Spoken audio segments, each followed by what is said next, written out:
happy for you. Come on! Yes! The Vikings. Wow, wasn't that fun? Shall we begin? Holy Toledo! Fire away. Bullseye!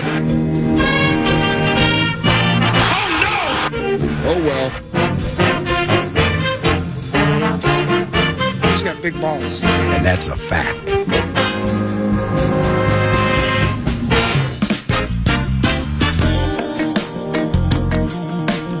Thank you, Minneapolis!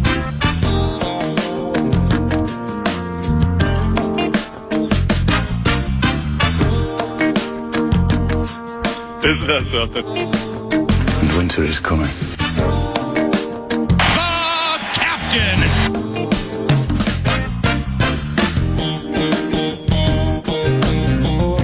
Here we go, Paul! 9 to noon begins with a howl. Hey there. The Wolves beat Atlanta last night, which is 3 in a row for Rudy Go. 3 in a row for Rudy Go. 3 in a row for Rudy Go, as in Gobert, who had a wonderful game, and that's cool. And it's another needed victory, and this one for the beloved Howl was off a signature win for the season Saturday at Target Center against Denver. So it's all hunky-dory and everything's good with 3 in a row for Rudy Go. After the game, though, Coach Chris Finch was anything but enthralled with the dub over an awful, short-handed Hawks team. Sit close there in the second half, really down the stretch of that second half. How nice is it to be able to come out on top? It's not, I mean, listen, we made it close. They didn't make it close. That's a totally unacceptable second half of basketball. If we're trying to be a team, we're trying to be and go where we're trying to go, that's not good enough. What was the biggest thing in your eyes that was unacceptable? Sloppiness, turnovers, approach. Chris, do you see this from your team against shorthanded teams a lot? I mean, it seems like Ant is. Well, I thought we played really well, to start the game. Collectively, there were some guys who struggled to make shots or whatever. But yeah, I mean, we do see it from time to time against shorthanded teams. We come out here and we bullshit, and it starts with our top guys. How is Nikhil or any? I don't know. Lower leg, and I don't know if it was a hit or twist or whatever, but I don't know. Seemed like a good opportunity to build on things, right? Like when you come off Saturday, like, okay, let's keep continuing what we're doing. Like, I don't know, is that maybe where some of the disappointment stems from? Of like, yeah, I thought for sure. I mean, we've been trying to play better basketball, and at times, I thought over the last few weeks we have done that. And guys in the second half, I don't know if they thought it was going to be easy, and then all the old bad habits creep back in. So. Was that a sense of urgency that this team needs? 100%. Yeah. What was maybe the cause of some of the turnovers, especially in that third quarter when I think there were 9 of them? People trying to go somewhere with the basketball without purpose. Just kind of one pass drive, most, and then bad passing at the end of it, pretty much. So. Chris, with Julius, when he's going downhill, sometimes it seems like he has like a great handle and ability to get in there and spray out. And then there's games where the handle seems loose and the turnovers rack up. What do you think contributes to his games when he's turning the ball over? Indecision, really. When he plays quick and then, at the end of his move, either commits to his shot or, kicks it out. That's what when he's at his best, that's usually when he's finding those passes, so. But when he gets in there and he over dribbles or wants to spin or wants to pick it up and hold it, but he wasn't the only one, so. And then when clearly you're frustrated, like what is the key to kind of like, is it flushing a game like this or, just kind of forgetting about it or like and moving on to the next one or drilling into the things that went wrong? How do you approach it as a coach? I mean, I'm not this. It's been addressed already in the locker room, and we move on. But we have to challenge ourselves to be better. So it's no real flushing. So it's like the best players in this league, like top 5 guys, really have an every night mentality. Yeah. Is that where Ant has to get to? Yeah, I think so. It has to be every night on all facets of the game, and you gotta be a tone setter. That's kind of the term that we've said. We've said is the one that fits best. Both sides of the ball. Even though he wasn't shooting the ball early, I thought his defense was good in the first half. I thought he was making the right play for the most part. Then just collectively, it wasn't just him, but collectively we all kind of got too loose and too casual in the third. So, man, it's a good thing I wasn't at that press conference because it'd be a victory. And sure, they got outscored by 9 in the second half against an awful Hawks team. Atlanta was terrible last night. I mean, no Trae Young, no Jalen Johnson. I mean, they DeAndre Hunter out here going for 35. DeAndre Hunter looked like De'Aaron Fox last night. Right. It was preposterous what was happening at times. And Chris clearly agrees with you because, I mean, it's like I'd be at that press conference, ready to fist bump somebody and say, hey, 3 in a row for Rudy, go. And then he comes out of the gate and he'd be like, they didn't make it close. We did. I'd go, oh!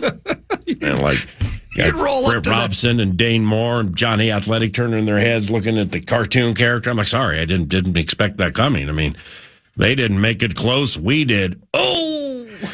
Quinn Snyder catches a stray when he's just trying to snap a losing streak, and good morning. Oh, good morning. You would roll. Chris Finch is just sour, and the only thing you want to do is get him to participate in a 3 in a row for Rudy go. That's it. I want to talk about Barkley against privately against the Chiefs and how I just don't see how they can stop him. They can't. I mean, and then Chris went on to say that was a totally unacceptable second half of basketball. Yeah. If we're trying to be a team, we're trying to go where we are trying to go. That's not good enough. And that was just one of several daggers. And there is your dagger! He took it to the top, didn't he, at some point in that conversation? And it starts at the top. And who is that? That's Anthony Edwards, right? And you heard part of that towards the end there where he was being asked, the best guys in the league, it's an every night type of, conversation. Is that where Ant needs to get to? Yes, that's where Ant needs to get to. I think Ant's there. I mean, Ant wasn't there last night, but I mean, let's not conveniently forget the postseason last year. Ant is that, but he wasn't that last night. Well, but he's not that in a lot of ways, and you'll see it. Yes, he's there in the playoffs, and even last night when it was time to, let's stop bleeping around and let's shut the door on this awful Hawks team. He came in, 6.5, 7 minutes left in the game, and the game was over. And that was it, and no more, odd threes out of nowhere, like the offense fit, and we just took care of business and got out of there. Yeah. But it is an often occurrence where Anthony's going to roll in, and he's going to start shooting. And that's why we love him. That's why we're going to win a lot of games with him. I get it. But there's a, I don't want to say it's lackadaisical. I don't want to put that on him because he's a competitor and he wants to win every game. But there does have that vibe and that element to it at times, specifically against teams that, as you asked me towards the end of yesterday's show, this is absolutely a loser-proof game, right? And it was, unless we're looking at spreads and how we're figuring teams covering, but. In the end, I think he looks at these games as being loser-proof at times too. Yeah. And once in a while, the young kid needs a little bit of a boost at some point during the game to go, snap out of it. Let's just go whoop on these guys and go home. Edwards, after the game, had this to say, quote, I feel like, now this is after they beat the Hawks. DeAndre Hunter somehow manages 35 points. Yeah. The head coach is frustrated. The head coach lets the team have it, the way Finch can let somebody have it after the game, then speaks to the media. Quinn Snyder catches a stray. He's the coach of the Hawks. They didn't make it close. We did. He's just trying to snap a 5-game losing streak without his best players. And Anthony said, I feel like we just missed a bunch of shots. I don't think it was any. I mean, we was up 17 coming out of halftime. I couldn't make any open shots. None of us could make any shots. If we'd have made shots, then we was up 17. We would have been up 30. I don't think it was like we weren't taking it seriously, just couldn't make nothing. And they start making shots and they get on a run. They're an NBA team. That's really why Finch was pissed, because he was like, we came out in the first half with the right intentions, and I guess he felt like we came out of the second half with the wrong intentions. But like I said, I think we just couldn't make shots.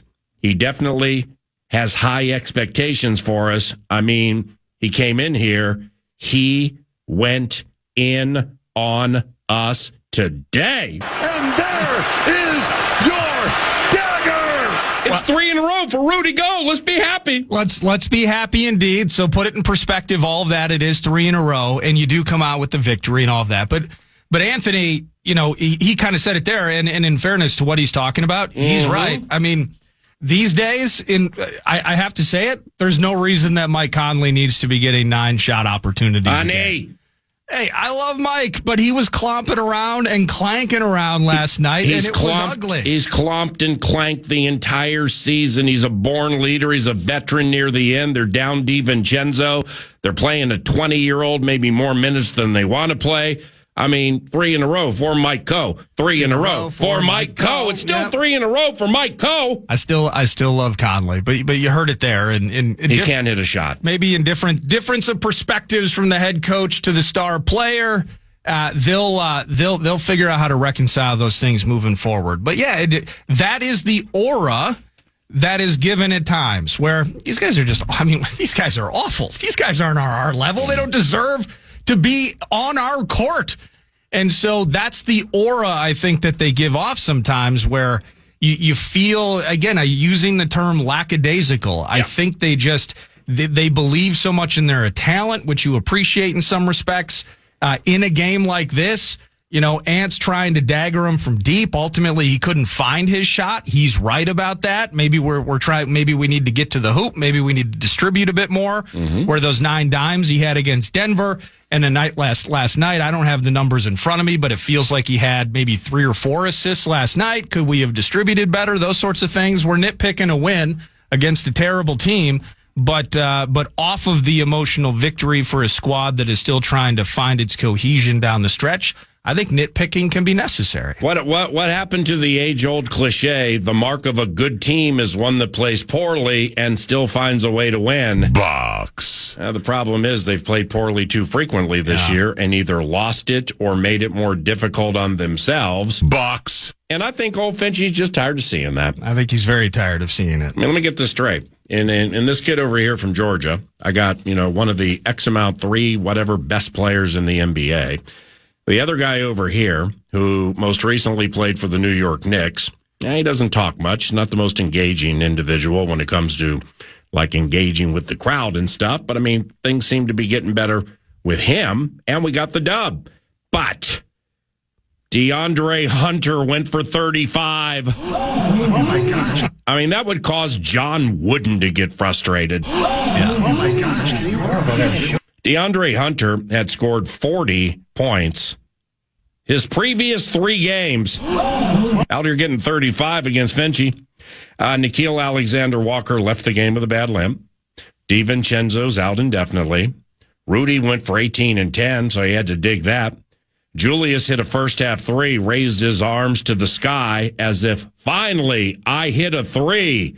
Or maybe it was multiple 3s within a game. Julius... Julius is, he's not really the Pat Bev. That'd be the high end. He's not really the pump up the crowd guy. He just seems very to himself in sometimes clandestine fashion. Wouldn't you agree? Yeah, it's tough when you're his size and you're his stature and his status in life and trying to live below the radar. But that seems kind of how he operates. Quiet dude. Yeah, he's not standing on tables. pounding his chest. He's not throwing the talc powder up in the air, doing that sort of thing. Yeah. He's just trying to play. He's had multiple. He had multiple threes on Saturday too. I think a couple of good games in a row for Julius. But Rudy's the guy that I'm excited about. Seeing, I want to see him in that 14, 16, 18 points. Mm-hmm. I want to see him in that 10, 12, 13 rebound area. Mm-hmm. He didn't affect from a block standpoint last night the way, well, he had a couple, but he didn't affect maybe at the rim. But they also, I mean, with the way they were playing with DeAndre Hunter last night, they didn't get there. The only thing that I'm sour about in this game is it felt like this was a game where, and I know Anthony got to the line a fair amount, missed several, by the way. Hey.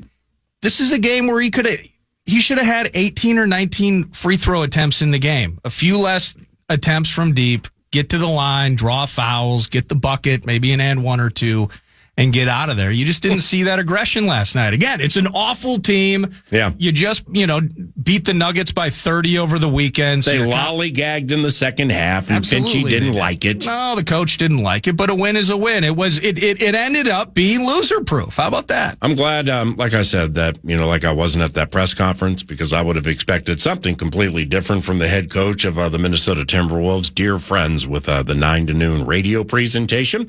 Thanks mostly to Second Harvest Heartland and twoharvest.org, where Chris is a board member. But he comes out of the gate saying, they didn't make it close, we did. I'd be like, oh! Then after you can tell that he's frustrated, I might have been like,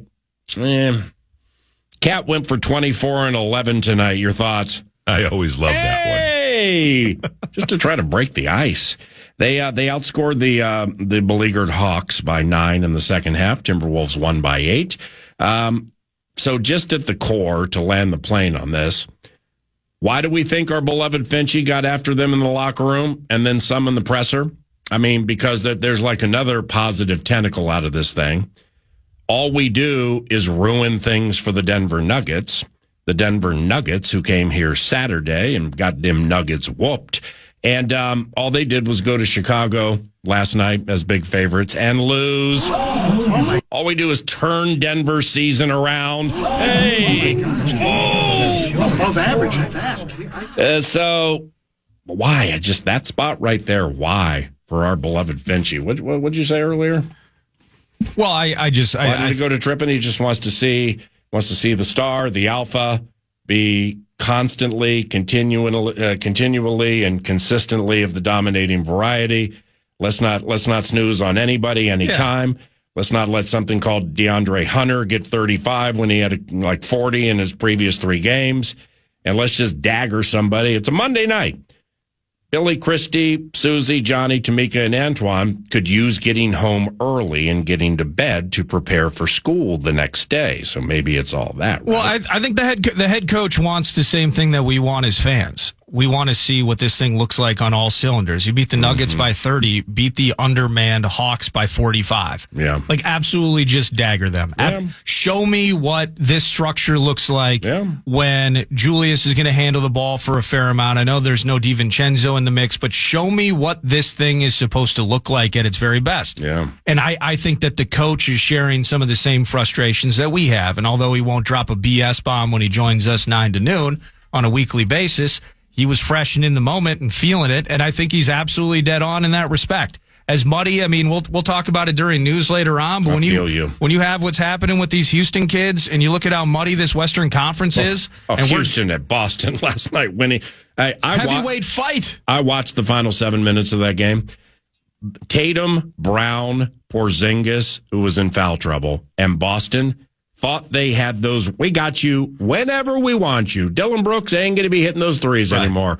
Amen Thompson can steal. He can rebound. He can pass it a little. We ain't worried about him until those two refuse to stop hitting shots. Yeah. And they win at the metaphorical Garden against Jason Tatum. So, yeah, those Houston kids, you're right. Well, and it's a different circumstance because Houston's a much better team than the Hawks were.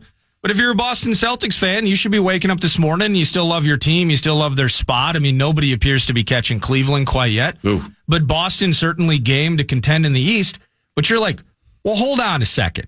You thought you had these kids the whole way, and you did jack around. You did mess around, and you did let Dylan Brooks, and it took him until his 8th or 9th 3 last night before you decided to start defending him. Like, you have to, so that's Titletown arrogance if you're a Celtics fan. Like, there's no reason that we should be losing to this team. Well, we're not Titletown, but we are a pretty good team in the West. We have to start having that sort of humility urgency and the urgency on a nightly basis where nobody, specifically at our house, is going to come in here, and we're not going to DeAndre Hunter for 35. 35. No, we should be doing laps after that. I mean, that is brutal. And so, in the vein of whether it's the Celtics and those kids last night against Houston and Amen Thompson, my favorite cat in the NBA after Domantas Sabonis, getting the game winner with 0.7 seconds left. Oh, it's here. It wasn't as close. The Hawks are not as good, but take your opponent seriously. Show us what this thing is supposed to look like. Yeah. As we're still flirting with the play-in game. That's where we're at right now. I don't want to be a play-in team. Now, we are 2-3 of these close losses that we've had, and I think the Wolves still have like a winning record in single possession games. I believe they do. But all the same, you're looking at 4 or 5 losses. You turn 3 of those around, and the Wolves are a 4 seed. Like, that's the urgency that we need to be looking through the prism of in terms of what this season's going to be down the stretch. Is that all of these games matter? So don't beat the Hawks by 8 and then just jack around. No, beat them by 40. And intimidate people, especially you're going to go down on the road now. Booker was feeling it last night. That's next up. I think you're in Phoenix against Durant, and we handled them in the postseason, but they're no bargain. So let's get serious about this. I think Chris recognizes outside of David Roddy. Okay, David Roddy, local product, played high school basketball here. Yeah, he doesn't play much for the Hawks, but he was in Memphis last, right? Or Phoenix, yeah. He was definitely on Phoenix when the Wolves beat him in the playoffs last year. But outside of that young man, I think what Chris realizes is when he looks up and down at this Atlanta Hawks unit, conglomerate that they put out there, where Quinn Snyder decided, hey, Bogdan Bogdanović is probably my second best player tonight. I'm not going to play him so I can set a tone. I always love that one. So, like, they're down their best players, and they're benching players for whatever the reason. I mean, it was... Yeah. Dyson Daniels didn't play last night. He's like their second or third best scorer. But I think Chris looks at this Atlanta conglomerate, and he has such a high level of respect for our beloved league freak that he sees like Zachary Rissachur or Reissachur or whatever, Keaton Wallace, Vit Krejci, Dominic Burrow, Garrison Matthews. He's like, those guys wouldn't even be picked up in League Freak. I always love that one. Like, you look at their game logs every single day and you don't put them on a stupid fantasy team. How am I supposed to be satisfied with an 8-point victory over those L's? I always love that one. We understand that because we take it seriously. You think I wasn't peeking around at the old free agent wire last night? Shoot. I'm seeing some of these guys. If I'd known Quinn Snyder was going to go dad on Bogdan Bogdanović, I would have cut him for Keaton Wallace, and I could have used those 7 assists. I always love that one. Let's be serious here. So, yes, Chris knows what a quality team looks like and must think this still ain't it.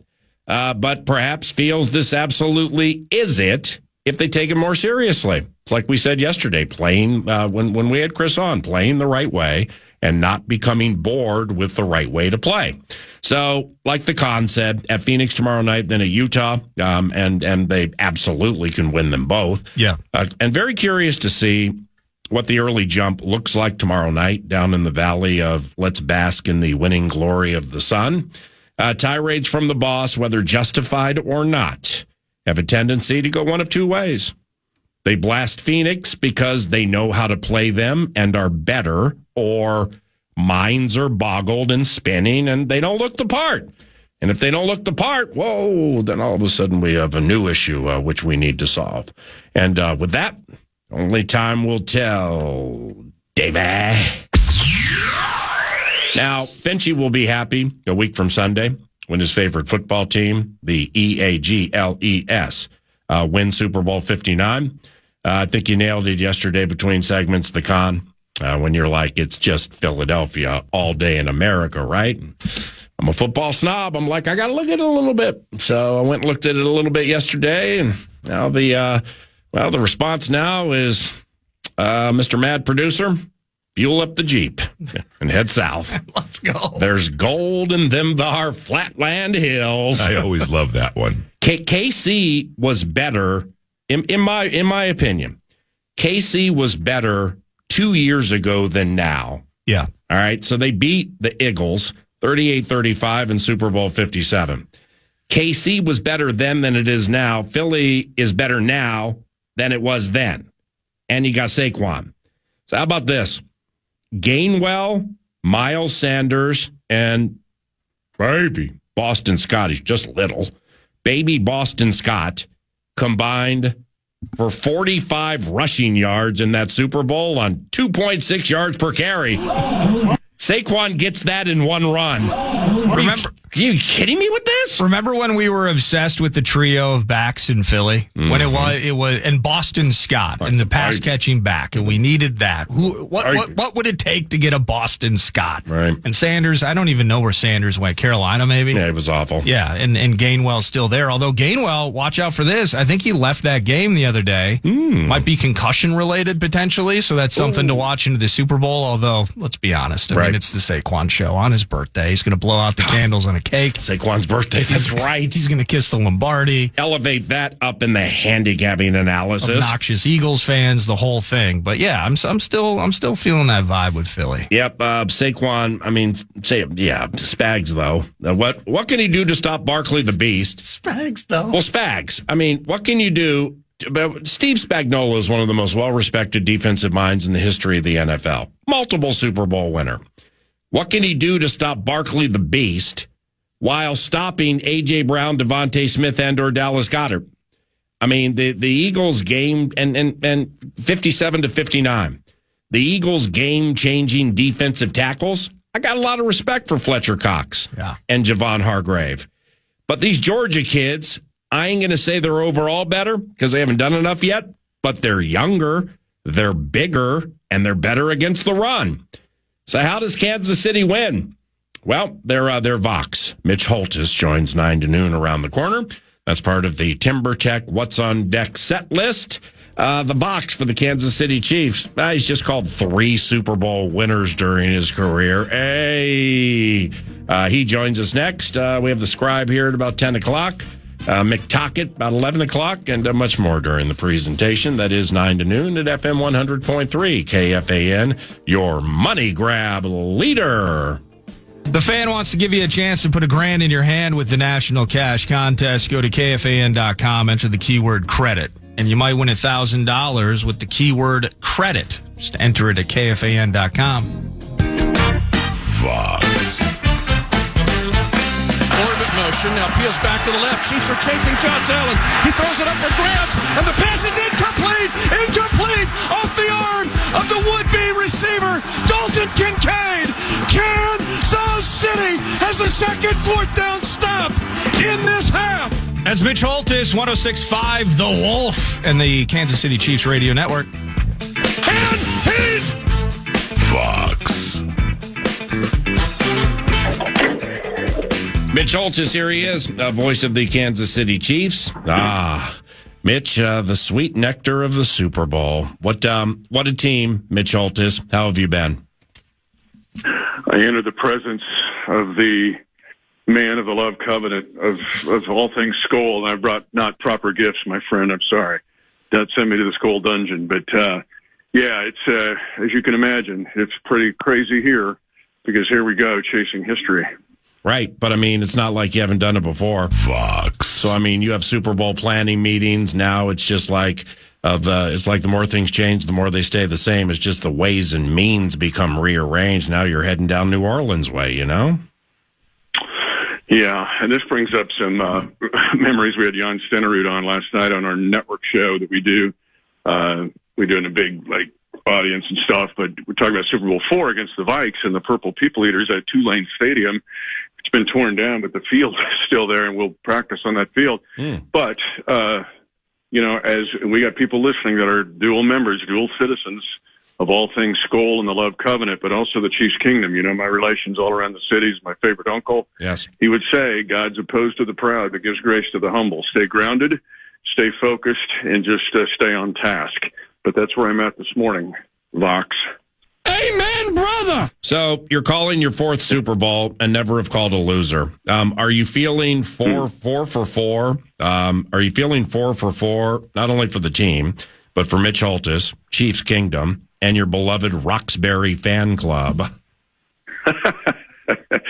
Well, we lost Super Bowl 55. That's the goofy COVID one that we lost playing Tampa Bay at Tampa. Oh, geez. And I've had arguments going, that didn't feel like a Super Bowl because it would be like playing you guys at home. And it just didn't feel like the Super Bowl. It was COVID. But that's the only loss. But the other ones, but this one's different, Paul, from the standpoint of this is history. If the Chiefs win this game, they're going to try to do something that's never been done in the history of the NFL to win back-to-back-to-back Super Bowls. In fact, the call at the end of the game on Sunday, I said the Chiefs' Kingdom rocket has gone past Pluto. This is now into another solar system because no team has even gotten this far. Yep. Only 3 teams of back-to-back Super Bowl champions even made it to the conference championship game, and they lost. All 3 lost. So here are the Chiefs pushing past that threshold and now headed to history. And I think if the Chiefs do pull it off, Paul, it's going to have a 72 Dolphins feel to it because I'm not sure the way the league is set up that it would ever happen again. It just feels that historic and that monumental. Just the way the league's set up, we're going to have an 18th game soon. Everybody's going to play internationally. The schedule has become way too tough. This Chiefs team has overcome playing every day of the week other than Tuesday, 3 games in 11 days. They played the hardest schedule in the league empirically, not thrown out there with just an opinion. And the point is they've overcome all that, and here they are. But it's going to be really difficult in the future for teams to continue to jump over all of these obstacles and try to win 3 in a row. It's crazy what we've got right now. Vox, if it's 72 Dolphins-esque, then mentally, undoubtedly, you'll have to prepare yourself for Harrison Butker trying to throw a pass like Yarrow Premium, and it doesn't leave his hand, and instead of Mike Bass, it's Trent McDuffie picking it off, and there he goes, right? Well, if that's the scenario, I'll gladly take it. If the ending is a 14-3 victory, then I'll accept all that and even tell Butt that, hey, you got to throw a pick here. So, or 14-7, I guess it was. You got to throw a pick here and embarrass yourself. More than likely, though, Butt might kick a 55-yard field goal to win it because he's been doing that ever since he drove into town here in 2017. Yeah, and that's a I don't know how far you are into mashing on the game for the call, but like Jake Elliott, their kicker, he's 1 of 8 this year, 50 plus. I mean, that's he missed one in the most recent against Washington, so he's 1 of 8, 50 plus. Butker is high level stock, so that there's definitely an advantage there. Any Mitch, and any idea what your vantage point will be at Superdome? I mean, I'm getting kind of inside the play-by-play weeds here, but they have some of the tiniest, least desirable booths in the league. Well, you and I are now on a chain of text chain of all 32 play-by-play guys. Miami was the worst in the corner. Yeah. This is like asking you to do the game from Faribault. You're looking on the field from the angle with like a 6-inch piece of pipe in front of you. It's like, what are we doing? And so, it's don't want to complain, but you have to really get creative. And if people just saw the vantage point of the 3 Super Bowl victories I've been able to do, they would go, you're kidding. Wow. No, that's the way it is, but you try to prepare yourself for it. Right. That and then the week is just, there's so much into the week. Like, is there a game in here someplace? Right. Because it's just grown into this Olympic Games feel, all jammed into 6 days. And you really have to handle it. That's where Andy Reid is General Eisenhower in this, because he's done it now so many times. This will be his 6th Super Bowl, where he understands how to handle it with players. Because, and this week is important, this bye week. I used to think, why is it 2 weeks? Now I know there should be 3. But if you can't win the game this week, but you can lose it, and you can darn sure lose it next week when you get there, because it's nothing but a distraction once you arrive on site. Mitch Holthus, the voice of the Kansas City Chiefs, long-time play-by-play voice, one of the best in the league.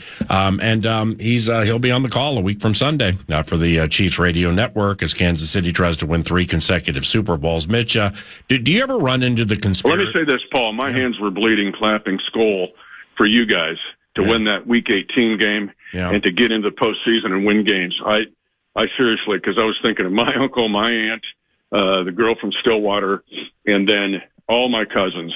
And all the come on, man, come on, get in there, Skol, let's go. So yes, it's a two-way conduit here between the Chiefs Kingdom and the love covenant of Skol with my family. Amen. Faith and goal. Ever run into the conspiracy stuff that your Chiefs get all the calls and officials are afraid to go against Reed and or Mahomes?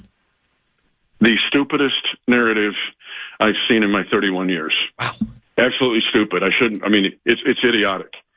And to me, it's a little bit terrifying because that's the way our country has come. We'll put a false narrative out there, either AI, we see it in business to affect like stock prices. We see it in politics. It's journalism. I'm not sure what exists anymore, but this is, I could give you data to disprove it. It's just the opposite. And so it's a situation of picking out maybe one or two plays that could be perceived as that and then making that the narrative. I mean, even the game Sunday, the whole fourth down and did Josh Allen make it on the tush push or did he not? First of all, you've been stopped on 2 tush pushes in this game prior to that. And, Baltimore stopped you before last week. So you might want to look for something else to run. That's another matter. But I could give you a dozen other instances in that game where it worked against the Chiefs. They didn't get the call. Preach. And so that narrative needs to be debunked. And that is one of the things, I do a lot of national interviews when I get down to Radio Row and the media center. That's where I'm going to start because I'm going to go, no, get that one out of your head because that's just not true. And I'll have data to prove it. Preach, Mitch, preach. Saquon Barkley, obviously different from Super Bowl 47. I mean, I think Gainwell and Miles Sanders and baby Boston Scott, they might have gone for a combined 47 or something.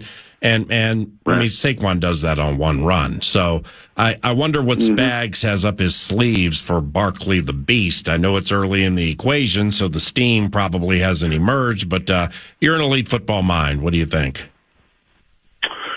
No, he's in this day and age, people go, you've got to throw the ball to win unless you have a runner that can get you chunk runs, and you just laid it out perfectly. I can win running the ball if I've got a runner that can get for 50 on a single play, because that's in essence a 50-yard pass. And then you have the psychological advantage that's always been there since the first day of the Vikings and the Chiefs, where if I defeat you in the run, then I kind of take your will. And that's what Philadelphia will do. Now, their offensive line is really good. They're a little bit beat up, but my lot is huge. We know Lane Jackson's elite. They do miss Jason Kelsey. That is apparent, that they don't have the sage old man right in the middle who can do tricky things. But Barkley will make a play even if you don't perfectly block it. But we played elite runners all year. I'm not saying we'll stop him, but if you look at the list of runners that we played, starting with Derrick Henry in week 1 and going right down the line through Joe Mixon, Spags and the Chiefs have done an excellent job of not being gashed in the run game. So right now, if you look at it empirically, you would see that the Chiefs match up fairly well against it. But this is Saquon Barkley. He's at another level, and the Chiefs would have to be at 2 levels higher than they've been just to handle the aforementioned runner. Last one here, man, because I know you're on short time. Greatly appreciated, Mitch. How much longer do you think the GM can keep this bunch together? I mean, getting to the Super Bowl, it's almost as easy as long as one employs Patrick Mahomes, one has a legitimate chance to get to the Super Bowl. But will paying everybody eventually become an issue? You ask the most pertinent question that will be asked on February give it a couple days. Give it about 48 hours after the game, win or lose, and then that question will go right to the top of the stack. It is why I also assert that this has a 72 Dolphins feel to it. Let me tell you a couple things. I'm going to give you a couple different pieces of this answer. First of all, Brett Veach has been brilliant in the pieces that he has added. The Chiefs would not be here without this forgiveness and renaissance of Kareem Hunt as a runner, DeAndre Hopkins getting to do things he's never done before as a Hall of Fame wide receiver, Patrick Mahomes with 6 touchdowns, 8 interceptions before D-Hop drove into town. Since, 21 touchdowns, 3 picks. Okay. Then you throw in Hollywood Brown. That was off-season acquisition. And then you bring in, let's bring in Samaje Perine, who becomes third down back plus. That's why I went nuts when he won the game. And I said I poured water on my head when we found out we picked him up. Now, those are spackling. Those are things, those are you're patching sheetrock with those guys. Your question is the fundamental question because it starts this off season. You can't pay everyone.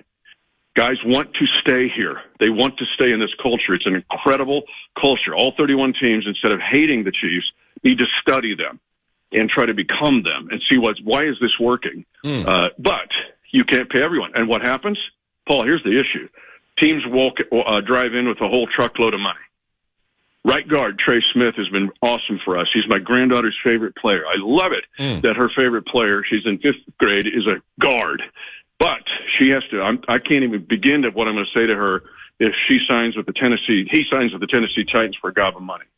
The other factor here, and I'm giving you a long-winded answer, but you asked a great question. The 22 draft class, when you're in this position as a Chiefs, you draft last, you get last waiver claim. You must draft and hit home runs. You can't hit singles or doubles. The Chiefs hit home runs like crazy, like Kirby Puckett in the days of the Twins, because they had this 22 draft class that is now 9-0 in the playoffs. But guess what happens after the 25 season? They all come up. They're all going to be up. And you can't keep them all.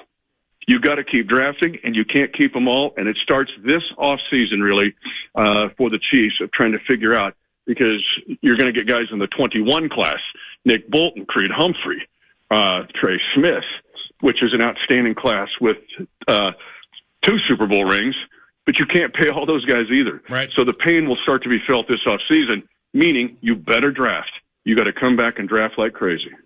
That was beautiful. Thank you for the time, Mitch. Call a good one, and we'll talk in a couple of weeks, all right? I hope all people of Skull understand what they have in you. It's like having Isaiah, Jeremiah, and Lamentations all in one piece here from the play-by-play voice of the Vikings. You're amazing. You're a great example for all of us in this profession. So keep believing. Skull Nation, you're going to get there. You're going to do it. Keep slapping those hands above the head, and we'll see you soon. Since you went down the road of the Bible after the way we lost to the L.A. Rams, I kind of feel like Job, but that's okay. That story ended okay, too. I'll call a good one, and I'll Guess talk what? to you. What? Guess what, Paul? What? I went 21 years without a playoff win. They didn't call me Job. They called me Sisyphus, the tragic Greek character that takes the rock to the top of the hill. They were killing me on radio shows. I pulled over, had tears in my eyes going, what am I doing? This is brutal. And then I listened to a song by Mandisa called Overcomer. She just passed away this spring. Everybody in Skull Nation, just listen to Overcomer and keep fighting the fight. Preach. You will get there someday. Fox. Thank you, Mitch. Thank you very much.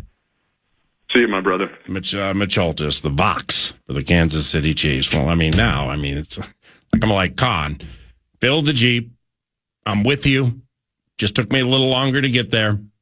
Now I want Kansas City to win for Mitch. Yeah. But I don't see how Kansas City. We got to get Merrill Reese on. We got to get Merrill on and balance this out. I'm texting Merrill right Mike now Quick for tomorrow. available. Yes, Paul. I've done this for half a century, and they're all very, very special.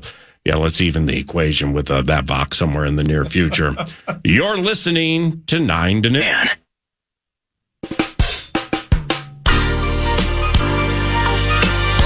Football Feast. Does the Vox have steam? There we go, Paul! Mitch Holthus, Kansas City Chiefs. At the end, I'm like, how long can they keep this thing together? Eventually you got to pay some people, and then you look at, so of course, Nordo and I want this purple purge that's coming up. We want it to work our way. And the Chiefs, they have a lot of free agents.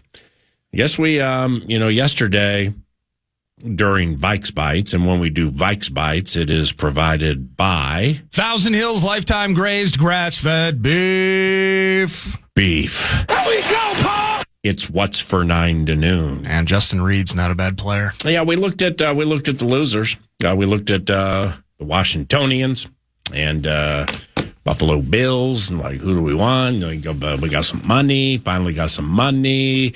We haven't looked at the Chiefs or the Eagles yet until today. DeAndre Hopkins. Wow. Skeletal remains of DeAndre Hopkins getting $13 million this year. Holy cow. Hopkins, Niet, Justin Reed, Bear Country safety, requires a lot of money. Yeah, that's the key. Charles Omenihu, not a big contributor for them this year. Same. Hollywood Brown, sneaky. No. Hollywood Brown, sneaky. Oh, you think so? Okay. He's sneaky, but I didn't say that. I get you. I'll break the bank for him. DJ Humphreys, their left tackle, $5 million a year. Joshua Uche, $2 million for DJ. $2 million. Thank you. Uche, only played in like 6 games this year. Yeah. Is he? I think he's a former Patriot. Yep. Tershawn Wharton, Carson Wentz, NDSU go crazy. Derek Nottie. Ooh, Justin Watson. Who knew? No. Samaje Perine? No. Nick Bolton. Got any Nick Bolton, stat head, Pro Football Reference, little like daggers that we potentially would like there because my man doesn't make a lot of money. Well, no big deal. I mean, he just leads them in tackles. He had 6 passes defense. He's got a pick. He had 3 sacks this year. He's an inside linebacker. So now is the Purple Purge, which takes place beginning, now or after the Super Bowl. Purging. And again, as we explained yesterday, not every purge has to be flipping one's entire roster. So it's like purge, 1 and 1A definitions are this: to purge, rid someone or something of an unwanted quality, condition, or feeling. Number 2, 1A, remove a group of people considered undesirable from an organization or place in an abrupt or violent way.